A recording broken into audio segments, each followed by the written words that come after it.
नमस्कार, मैं हूं शशि। आइए झारखंड के टॉप 25 प्रमुख खबर जानते हैं। पारा शिक्षकों को नियुक्ति परीक्षा में नहीं मिलेगी छूट। सहायक आचार्य नियुक्ति के लिए प्रयासरत राज्य के पारा शिक्षकों को हाई कोर्ट से बड़ा झटका लगा है। हाई कोर्ट ने शुक्रवार को पारा शिक्षकों को क्वालिफाइंग मार्क्स में छूट देने के प्रावधान को रद्द कर दिया है। Chief justice M S. Ramachandra Rao और जस्टिस दीपक रोशन की अदालत ने इस मामले में 11 दिसंबर को सुनवाई पूरी कर फैसला सुरक्षित रख परिणाम पर रोक लगा दी थी। राज्य के सरकारी स्कूलों में 26,001 पदों पर नियुक्ति के लिए नियुक्ति परीक्षा ली गई है। इस संबंध में कृष्णचंद्र हलधर समेत अन्य ने नई नियमावली को चुनौती दी थी। प्रार्थियों की ओर से कोर्ट को बताया गया था कि सरकार ने सहायक आचार्य प्रोन्नति नियमावली 2022 को संशोधित करते हुए वर्ष 2024 में नई नियमावली बनाई थी, जिसमें क्वालिफाइंग मार्क्स लाने में पारा शिक्षकों को छूट दी गई है। पूर्व की नियमावली में सभी को 30% क्वालिफाइंग मार्क्स लाने के बाद ही अन्य विषयों की उत्तर पुस्तिका की जांच का नियम था, लेकिन नई नियमावली में ऐसा नहीं है। यह पूरी तरह से गलत है। कोर्ट से नई नियमावली को असंवैधानिक करार देते हुए रद्द करने का आग्रह किया गया था। झारखंड के 3968 आरोग्य मंदिर में प्रसव की सुविधा जल्द। झारखंड के ग्रामीण क्षेत्र के साथ साथ अब शहर के टोले मोहल्लों की गर्भवती महिलाओं को भी प्रसव के लिए अस्पतालों तक लाने की जरूरत नहीं होगी। राज्य में संचालित सभी 3968 आयुष्मान आरोग्य मंदिर में अब प्रसव की सुविधा शीघ्र ही उपलब्ध कराई जाएगी। स्वास्थ्य विभाग के संयुक्त सचिव विद्यानंद शर्मा पंकज ने राज्य के सभी सिविल सर्जनों को पत्र लिखकर राज्य के सभी आयुष्मान आरोग्य मंदिर में प्रसव का मेडिकल प्रोसीजर यथाशीघ्र प्रारंभ करने का निर्देश दिया है। साथ ही इसके लिए संसाधनों की आवश्यकता का भी विवरण मांगा है। बता दें कि बीते 13 दिसंबर को स्वास्थ्य मंत्री डॉक्टर इरफान अंसारी ने विभागीय समीक्षा के दौरान सभी आयुष्मान आरोग्य मंदिर में प्रसव की सुविधा उपलब्ध कराने का निर्देश दिया था। इसके आलोक में विभाग अति शीघ्र यह प्रक्रिया शुरू करने की तैयारी में है। बता दें कि फिलहाल प्रसव की सुविधा पीएचसी, सीएचसी, अनुमंडल अस्पताल, जिला अस्पताल एवं मेडिकल कॉलेज में उपलब्ध है, जिस कारण गर्भवती महिलाओं को गांव मोहल्ले से प्रखंड या जिले तक आना जाना पड़ता है। आयुष्मान आरोग्य मंदिर में प्रसव की सुविधा से उन्हें घर के पास ही सुविधा मिल पाएगी।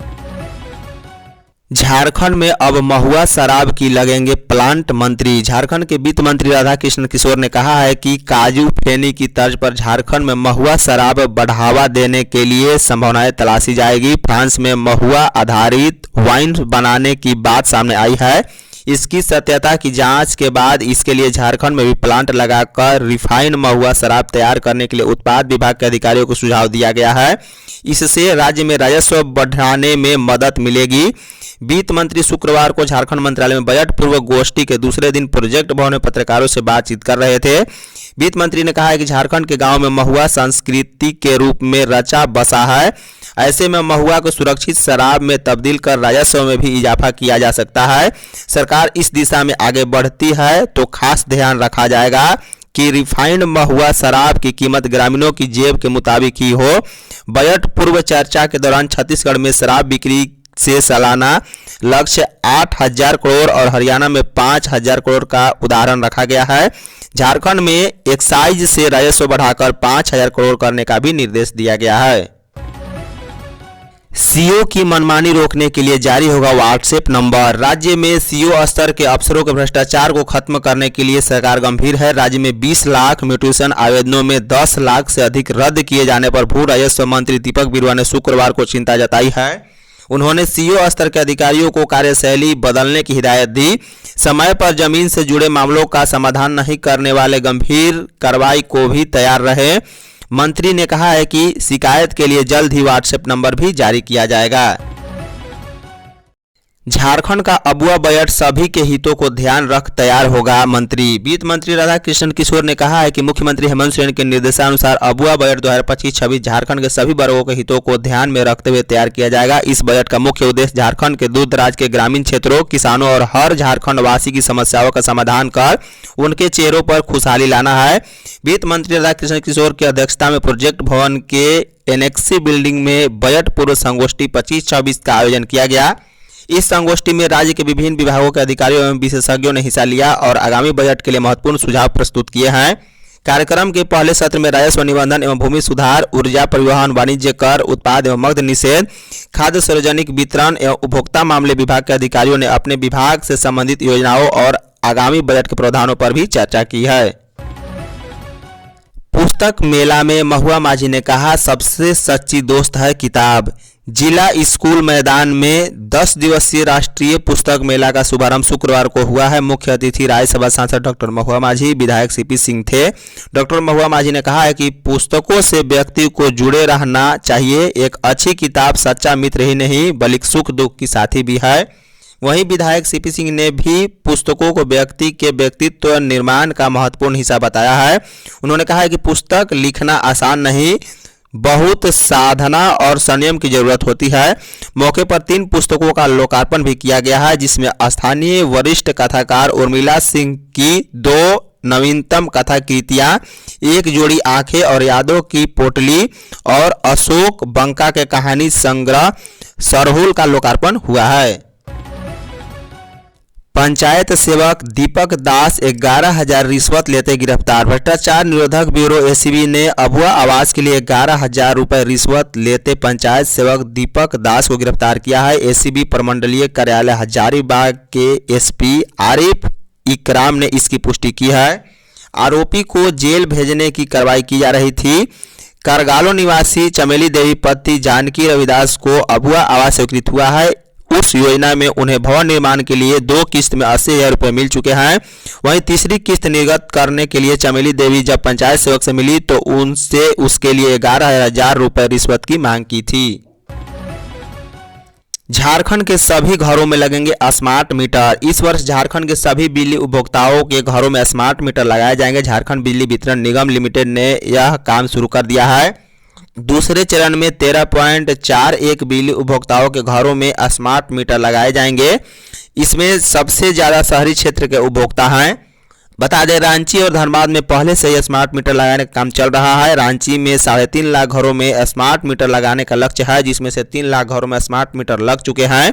वहीं धनबाद में 1 लाख घरों में मीटर लगाना है, जिसमें 75,000 घरों में मीटर लग चुके हैं। वहीं दूसरे चरण में रांची और धनबाद में भी 40 हज़ार अतिरिक्त उपभोक्ताओं के घरों में मीटर लगाए जाएंगे। केंद्र सरकार की RDSS स्कीम के तहत राज्य भर के सभी बिजली उपभोक्ताओं के घरों में स्मार्ट प्रीपेड मीटर लगाए जाने हैं। राज्य भर में 46.48 लाख घरेलू उपभोक्ता हैं। झारखंड के पुलिस बहाली में सरकार देने जा रही है बड़ी राहत। उत्पाद सिपाही बहाली के दौरान कई युवकों की मौत दौड़ के दौरान हो गई थी। इस कारण से राज्य सरकार ने इसके लिए निर्धारित नियमावली को संशोधित करने का निर्णय लिया है, जो अब कई प्रकार की पुलिस से संबंधित बहालियां में काम आएगा। उत्पाद सिपाही के साथ साथ पुलिस जवान, होमगार्ड जवान, कक्षपाल आदि तमाम नियुक्तियों के लिए एक ही नियमावली होगी, जिसे कार्मिक विभाग तैयार कर रहा है। कार्मिक विभाग के सूत्रों के अनुसार नई नियमावली में दौड़ के लिए निर्धारित दूरी और समय को कम किया जा सकता है। इससे युवाओं को कम समय में पहले से कम दूरी को तय करना होगा। मुख्यमंत्री हेमंत सोरेन के निर्देश पर पुलिस जवान की बहाली से संबंधित नियमावली को संशोधित किया जा रहा है। इससे पहले उत्पाद सिपाही में बहाली के लिए 1 घंटा में 10 किलोमीटर दौड़ की शर्त थी और गर्मियों में आयोजित दौड़ में क्रम में युवा दौड़ते हुए जान गंवा बैठे थे। रामचंद्र चंद्रवंशी ने लिया यू टर्न। सक्रिय राजनीति से स्वयं को अलग करने की घोषणा के बाद अचानक पूर्व मंत्री रामचंद्र चंद्रवंशी ने गुरुवार को यू टर्न ले लिया है। उन्होंने कहा है कि मेरे द्वारा चुनाव नहीं लड़ने की इच्छा जाहिर करने के बाद कार्यकर्ताओं की भावना आहत हुई है। चंद्रवंशी ने आगे कहा, मैं कार्यकर्ताओं की भावनाओं का सम्मान करता हूं तथा आगे भी राजनीति में सक्रिय रहूंगा। चंद्रवंशी ने अपने आवास पर आयोजित पत्रकार वार्ता में कहा है कि मैं भाजपा का अनुशासित कार्यकर्ता हूं और पार्टी का आदेश मेरे लिए सर्वोपरि है। उन्होंने कहा है कि मेरा राजनीतिक भविष्य पार्टी नेतृत्व तय करेगा। मैं पार्टी के निर्देशों का पालन करूंगा। मेरी घोषणा की सूचना मिलने पर बड़ी संख्या में पार्टी कार्यकर्ता मेरे पास पहुंचे तथा अपनी भावनाओं से अवगत कराया है। सभी शिक्षकों को अब करनी होगी 50 घंटे की ट्रेनिंग। सरकारी स्कूलों के सभी कोटि के शिक्षकों के लिए न्यूनतम 50 घंटे का प्रशिक्षण अनिवार्य होगा। इसमें ऑनलाइन एवं ऑफलाइन दोनों प्रशिक्षण सम्मिलित हैं। शिक्षकों को डॉट में भी जाकर 5 से 6 घंटे का प्रशिक्षण प्राप्त करना होगा। मुख्य सचिव अलका तिवारी के निर्देश पर स्कूली शिक्षा एवं साक्षरता विभाग के शिक्षकों के प्रशिक्षण का नया हाइब्रिड मॉड्यूल तैयार किया गया है। राज्य के शिक्षा सचिव उमा शंकर सिंह ने शुक्रवार को रातों स्थित राष्ट्रीय शैक्षणिक अनुसंधान एवं प्रशिक्षण परिषद में इसके द्वारा विद्यालय नेतृत्व, विविध भूमिकाएं एवं जिम्मेदारियां विषय पर आयोजित 3 दिवसीय राष्ट्रीय सेमिनार के उद्घाटन सत्र के दौरान इसकी जानकारी देते हुए कहा है कि इसे शीघ्र ही सभी शिक्षकों के लिए अनिवार्य करने की तैयारी चल रही है। केंद्रीय बलों की प्रतिनियुक्ति के लिए केंद्र ने मांगे 13,299 करोड़ रुपए। केंद्र सरकार ने झारखंड सरकार से केंद्रीय बलों की प्रतिनियुक्ति के लिए 13,299 करोड़ रुपए की मांग की है। केंद्र सरकार ने इस बाबत राज्य सरकार को पत्र भेजा है, जिसमें कहा गया है कि पिछले कई वर्षों से झारखंड सरकार केंद्रीय सुरक्षा बलों की प्रतिनियुक्ति भत्ते का भुगतान नहीं कर रही है, जिस कारण बकाया 13,299 करोड़ रुपए हो गए हैं। इधर केंद्र के पत्र के बाद गृह विभाग की प्रधान सचिव वंदना दादेल ने बकाये का पूरा ब्रेकअप मांगा है। इस बारे में उन्होंने कहा है कि यह पहले से ही बकाया चल रहा है, इसकी डिटेल मांगी गई है। 21 जनवरी को बैठक रखी गई है, इसके बाद तय होगा कि कितना बकाया है और कितना राज्य सरकार को देना है। बताया गया है कि बैठक में सीआरपीएफ के आईजी और झारखंड पुलिस के आईजी अभियान शामिल होंगे। कुष्ठ रोग के खिलाफ आखिरी युद्ध 30 जनवरी से 13 फरवरी तक।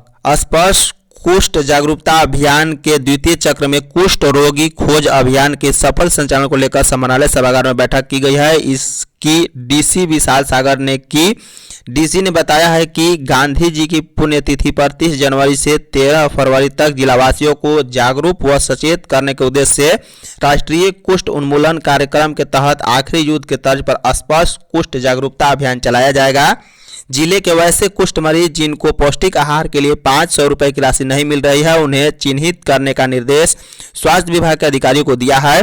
डीसी ने जिला स्तर पर कुष्ठ रोग से संबंधित किए जा रहे कार्यों व वर्तमान में इलाज करा रहे मरीजों की जानकारी भी ली है। 7 नक्सली झारखंड पुलिस के रडार पर। बोकारो पुलिस के रडार पर फिलहाल 7 नक्सली हैं, जिस पर सबसे अधिक फोकस है। उनका नाम विवेक है। उस पर 1 करोड़ की राशि का इनाम है। विवेक सहित अन्य 6 नक्सलियों का दास्ता पारसनाथ पहाड़ से झुमरा पहाड़ लगातार तक भ्रमण कर रहा है। इन सभी 6 नक्सलियों पर 5 लाख से 15 लाख तक का इनाम है। जल्द ही सभी पुलिस के गिरफ्त में होंगे। यह बातें शुक्रवार को बोकारो एसपी मनोज स्वर्गियारी ने कैंप 2 कार्यालय में पत्रकारों से बातचीत करते हुए कही है। ट्रैफिक पुलिस से डरे नहीं, पैसे मांगने वालों की करे शिकायत। अगर आप कार या बाइक चलाते हैं और ट्रैफिक पुलिस वाला आपको परेशान करता है, आपसे पैसा मांगता है, आपको डराने की कोशिश करता है, तो डरे या घबराए नहीं, बस एक नंबर नोट कर ले और उस नंबर पर शिकायत दर्ज करवा दीजिए। आपको परेशान करने वाले या आपसे पैसे मांगने वाले ट्रैफिक पुलिस के जवान या अधिकारी के खिलाफ कार्रवाई होगी। बता दें, रांची के ट्रैफिक एसपी कैलाश करमारी ने इसके लिए बाकायदा एक व्हाट्सएप नंबर भी जारी किया है। नंबर है 8987790601। इस नंबर पर राजधानी रांची क्षेत्र के ही नहीं बल्कि जिले के किसी भी इलाके में अगर ट्रैफिक पुलिस का कोई भी जवान या अधिकारी आपके साथ दुर्व्यवहार करता है या कोई ट्रैफिक पुलिसकर्मी नियम का उल्लंघन करने पर मैनेज करने के लिए पैसे की मांग करता है, तो तुरंत इसकी शिकायत व्हाट्सएप नंबर पर करें।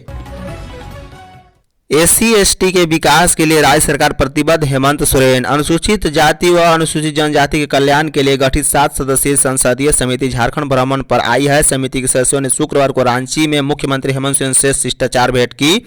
सीएम ने कहा है कि राज्य सरकार SC/ST समाज के लोगों के कल्याण व विकास के लिए प्रतिबद्ध है। मुलाकात के दौरान सीएम और संसदीय समिति के सदस्यों के बीच राज्य में SC/ST के कल्याण के लिए चलाई जा रही योजनाओं समेत उनसे जुड़े अन्य मुद्दों पर भी विस्तार विचार विमर्श हुआ है। सीएम से मिलने वालों से समिति के अध्यक्ष व लोकसभा सांसद डॉक्टर फगल सिंह कुशदेव भी शामिल थे।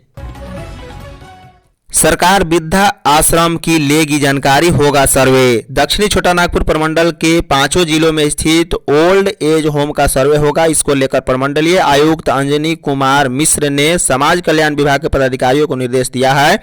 सर्वे के दौरान यह देखा जाएगा कि जो वृद्ध ओल्ड एज होम में रह रहे हैं उन्हें सरकार द्वारा प्रदत्त सुविधा मिल रही है या नहीं, जो वृद्ध ओल्ड एज होम में रह रहे हैं उन्हें सरकार द्वारा प्रदत्त सुविधा मिल रही है या नहीं।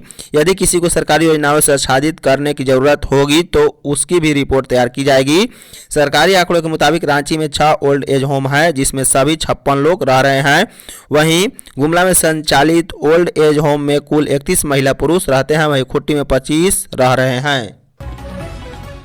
राष्ट्रपति ने सलीमा टेटे को अर्जुन पुरस्कार से नवाजा। भारत की राष्ट्रपति द्रौपदी मुर्मू ने भारतीय महिला हॉकी टीम की कप्तान और झारखंड की बेटी सलीमा टेटे को हॉकी के क्षेत्र में उनके उत्कृष्ट प्रदर्शन के लिए प्रतिष्ठित अर्जुन पुरस्कार से सम्मानित किया है।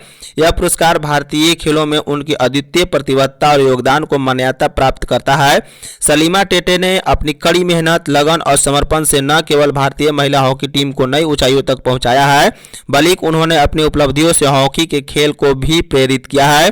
उनकी कप्तानी में भारतीय महिला हॉकी टीम ने अंतर्राष्ट्रीय मंच पर कई महत्वपूर्ण जीत हासिल की है और उन्होंने टीम को उच्च स्तर पर प्रतिस्पर्धा करने के लिए प्रेरित किया है। धन्यवाद।